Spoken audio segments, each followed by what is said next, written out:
Malheureusement, il faut constater qu'une trêve ou un cessez-le-feu en Ukraine n'est pas prévu dans un avenir proche. Cela n'aura pas lieu, et plusieurs facteurs l'indiquent. Le Kremlin n'est pas intéressé par cette trêve et exige toujours la capitulation de l'Ukraine. Et le président des États-Unis d'Amérique ne montre aucun désir même d'imposer des sanctions contre la Russie, afin de forcer Moscou à s'asseoir à la table des négociations et finalement cesser le feu. De plus, Friedrich Merz, chancelier d'Allemagne, a déclaré qu'il n'y a aucun signe d'une fin prochaine de la guerre de la Russie contre l'Ukraine.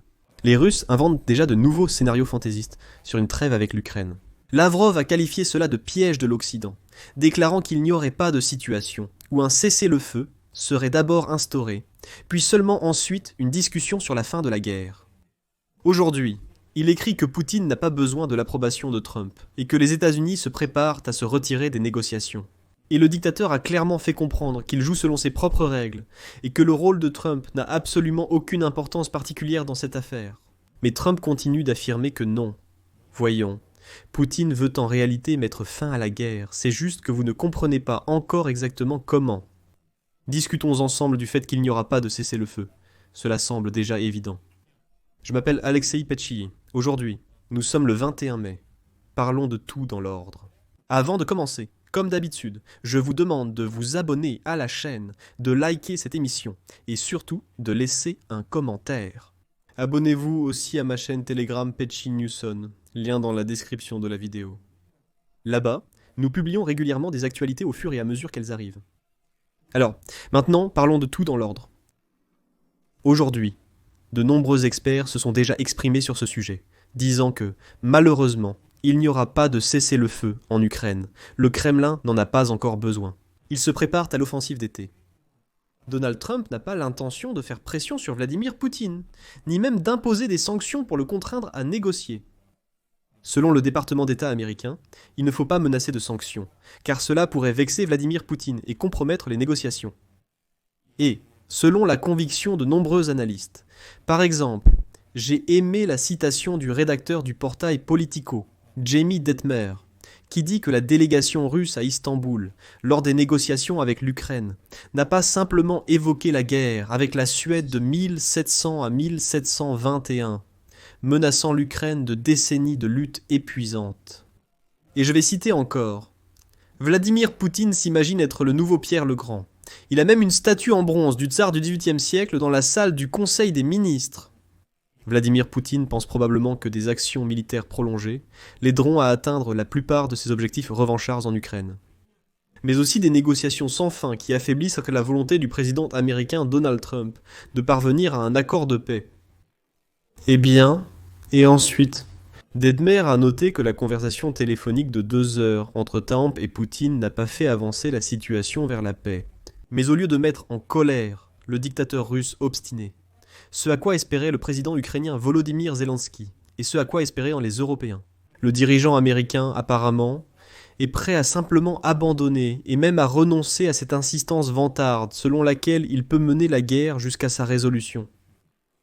Comme l'a récemment déclaré Donald Trump lui-même, la guerre en Ukraine était une situation européenne et aurait dû le rester. Mais l'administration précédente de Joe Biden nous a fermement convaincus que nous devions intervenir. Je me retirerai simplement s'il n'y a pas de progrès dans les négociations de paix, nous dit Trump. En conséquence, si l'Amérique se retire réellement des négociations, cela provoquera des rires au Kremlin. Là-bas, ils ne feront que se moquer. Ils se moquent déjà de Trump, et cela sera encore plus moqueur. Les lignes rouges de Moscou n'ont pas bougé. Elles n'ont absolument pas bougé pendant ces 3 années, et plus de guerres à grande échelle. Eh bien, la Russie continuera à mener la guerre avec l'aide de l'administration Trump, qui n'est pas prête à exercer la moindre pression sur Poutine, et qui, probablement, ne soutiendra pas militairement l'Ukraine. Mais pourquoi Poutine aurait-il dû entamer des négociations sérieuses ? Si tout ce qu'on lui menace, c'est que l'Amérique abandonnera simplement l'Ukraine si un accord de paix n'est pas conclu. C'est absurde. Pourquoi Poutine irait soudainement négocier après ça ? Il y a une impression de pression, mais en réalité l'Amérique n'impose aucune sanction et ne menace de rien. Donald Trump dit « Non, vous ne comprenez pas, Poutine veut la paix ». Mais ce n'est pas tout. Mais maintenant, les Européens, ont déjà commencé à dire qu'il n'y a aucun signe d'une fin prochaine de la guerre en Ukraine, surtout après la conversation entre Donald Trump et Poutine. Et, comme l'a déclaré Friedrich Merz, le chancelier d'Allemagne, je cite, « Il n'y a pour l'instant aucun signe que cette guerre se terminera rapidement. » Ils essaient d'obtenir tout ce qui est possible par la voie diplomatique. La proposition de médiation du pape de Rome est la dernière instance terrestre. Selon lui, il ne reste plus qu'à espérer qu'au Vatican, il sera possible de réunir les parties en conflit pour un dialogue constructif. Le chancelier a souligné qu'il est important pour lui que l'Allemagne joue un rôle actif, de soutien, et fort. Des négociations techniques entre les délégations ukrainiennes et russes auront probablement lieu la semaine prochaine, possiblement au Vatican. Faut-il s'attendre à une percée de leur part? Non. Il s'agit encore de négociations techniques, qui ne mènent à rien, comme à Istanbul. De plus, il faut noter qu'au Kremlin, ils ne se contentent plus de se moquer de Trump, ils deviennent encore plus insolents. Et la Russie continue de refuser un cessez-le-feu inconditionnel avec l'Ukraine. La Russie aurait peur qu'à ce moment-là, l'Occident arme les soldats ukrainiens. C'est ce qu'a déclaré le ministre des Affaires étrangères de la Fédération de Russie, Sergueï Lavrov, et lors de sa visite à Erevan. Il a rencontré le ministre des Affaires étrangères de l'Arménie, Ararat Mirzoyan. Et après les négociations, le responsable russe a déclaré que le cessez-le-feu serait soi-disant nécessaire à l'Occident pour réarmer l'Ukraine dans un environnement calme, afin qu'elle puisse renforcer ses positions défensives. Eh bien, maintenant je vais citer Lavrov. Maintenant, quand on nous dit « faisons une trêve, et puis on verra », non les gars, nous avons déjà vécu ces histoires, nous ne voulons plus ça. C'est ce que dit le représentant d'un pays agresseur, qui attaque sans provocation ses voisins et occupe leur territoire. Il dit « Non, nous ne voulons pas de ça ». Trump répond « Ils veulent la paix. Bien sûr, je n'imposerai pas de sanctions. » Sergueï Lavrov s'est ensuite plaint que l'Occident aurait prétendument trompé la Russie. En 2014, lorsqu'ils ont organisé un coup d'État à Kiev pendant les accords de Minsk, et en 2022, lorsque les autorités ukrainiennes ont interdit de signer un accord de paix avec les Russes, ce n'était pas un accord de paix, c'était une capitulation. Et puis, Lavrov a inventé que les véritables intentions des dirigeants européens se révélaient dans leurs appels aux États-Unis à renforcer les sanctions contre la Russie. Vous comprenez malheureusement, la Russie, à l'aide de cet instrument nommé Donald Trump, a réussi à semer la discorde entre l'Europe et l'Amérique, entre d'anciens alliés stratégiques. Malheureusement, il faut le reconnaître maintenant. Et encore une fois, ce n'est pas tout. Mais au Kremlin, ils deviennent tellement arrogants, surtout après la conversation entre Trump et Poutine, qu'ils laissent entendre que le rôle de Trump dans tout cela n'a absolument aucune importance. Je souhaite partager certaines informations publiées aujourd'hui. Selon des écrits, lors d'un récent appel téléphonique avec Donald Trump, le président russe Vladimir Poutine a suggéré qu'il n'avait nullement besoin de l'approbation ou du soutien américain. De plus en plus de signes témoignent que la Russie mène son propre jeu indépendamment de Washington, et, apparemment, selon ses propres conditions. Après la conversation avec Trump, Poutine a une fois de plus souligné sa version de longue date des causes de la guerre, selon laquelle la faute incombe à l'expansion trop rapide de l'OTAN. Pendant ce temps, aux États-Unis, des voix s'élèvent de plus en plus pour prendre de la distance par rapport au conflit. J.D. Vance affirme que ce n'est pas notre guerre, remettant en question la participation continue des États-Unis au soutien de l'Ukraine. Vance a souligné que si la Russie ne fait pas de pas vers un accord de paix, les États-Unis devront agir en conséquence. Ils imposeront probablement des sanctions pour enfin isoler ce pseudo-pays. Non. Il dit que si les Russes ne prennent pas de mesures vers un accord de paix, les États-Unis d'Amérique pourraient se retirer du processus diplomatique et arrêter l'aide à Kiev. Belle menace. C'est vrai. Après l'appel avec Poutine, la rhétorique de Trump a aussi changé. Il y a 5 jours, littéralement il y a une semaine, il se présentait comme un médiateur, prêt à organiser des négociations entre Zelensky et Poutine en Turquie. Mais maintenant, il se limite à un appel général, disant que l'Ukraine et la Russie doivent discuter directement dès qu'elles le pourront. Il a même proposé le Vatican pour des négociations, soulignant la volonté des États-Unis de passer au second plan. Le dernier événement démontre clairement que Poutine ne voit pas aux États-Unis un levier capable d'influencer ses plans stratégiques. Le Kremlin a instillé dans l'esprit des Russes un récit d'une guerre non seulement contre l'Ukraine, mais aussi contre l'Occident, l'OTAN et les États-Unis. Et la période de la présidence de Trump a été perçue comme une opportunité d'alléger un peu la pression des sanctions. Mais même dans ce cas, la direction russe ne change pas son objectif principal.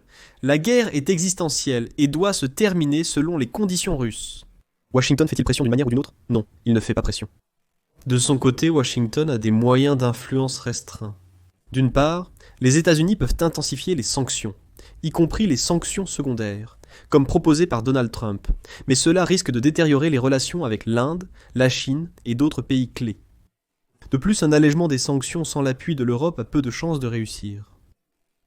Et la logique géopolitique de la politique de Trump n'implique pas une implication profonde dans la guerre sans avantage clair. Mais dans l'ensemble, il semble que Donald Trump soit incapable de mettre en œuvre ses propres menaces et essaie simplement de se retirer. Et maintenant, Bloomberg écrit que les dirigeants européens sont déçus et craignent que Trump refuse les efforts diplomatiques pour mettre fin à la guerre. Et il rappelle qu'après un appel de 2 heures, Trump a écrit sur les réseaux sociaux que l'Ukraine et la Russie allaient immédiatement entamer des négociations pour un cessez-le-feu. Toutefois, les États-Unis pourraient ne pas y prendre part. Aucune mention de sanctions, aucun calendrier précis ni pression sur Poutine n'ont été évoqués. Bien que Trump se soit adressé aux dirigeants européens après la conversation, beaucoup sont déjà déçus par son manque de cohérence. Après des mois d'efforts pour amener Moscou à la paix, l'inquiétude grandit dans les capitales européennes que les États-Unis se désengagent simplement de la situation. Et voici ce qu'a déclaré un haut fonctionnaire européen. Les dirigeants craignent que Trump renonce aux efforts diplomatiques. Un autre a confirmé que Trump a clairement fait comprendre qu'il n'a pas l'intention de faire pression sur Moscou avec de nouvelles sanctions, et qu'il revient sur sa propre proposition de cesser le feu. Selon lui, ni Kiev, ni les alliés de l'Union européenne ne partagent l'idée de négociations directes entre l'Ukraine et la Russie. Citation. Aujourd'hui, on a l'impression que nous sommes revenus à un scénario beaucoup plus à long terme, dans lequel Poutine s'achète, à lui et à son armée, plus de temps. Poutine a obtenu plus de possibilités, et la cessation des hostilités ainsi que le règlement semblent de plus en plus lointains. Plus tard, je rappelle que Trump a fait une déclaration contradictoire, disant que, bien que les États-Unis ne se retirent pas des négociations, il envisage tout de même une telle option et ajoute qu'il existe une certaine limite qu'il a refusée, pour une raison quelconque, de préciser. Il n'a pas exclu de nouvelles sanctions ou des armes supplémentaires pour l'Ukraine, mais il a laissé entendre qu'il n'était certainement pas pressé de le faire. Citation. Je pense que quelque chose va se passer, et si ce n'est pas le cas, je vais simplement me retirer, et ils devront continuer. Eh bien, comme vous le comprenez, Trump essaie simplement de s'en laver les mains maintenant et de dire que ce n'est pas sa guerre, que c'est la guerre de Biden et de Zelensky. En gros, nous sommes revenus au point où a commencé le 2e mandat du président américain. Et il semble qu'après avoir échoué à conclure un quelconque accord, il veuille simplement se retirer. Mais en revanche, je vous propose d'y réfléchir. Trump a réussi à conclure un accord avec l'Ukraine sur les ressources minérales, dans lequel aucune garantie de sécurité n'est mentionnée. Ici, je mets des points de suspension. Partagez votre avis dans les commentaires, abonnez-vous à la chaîne, activez les notifications et mettez un like.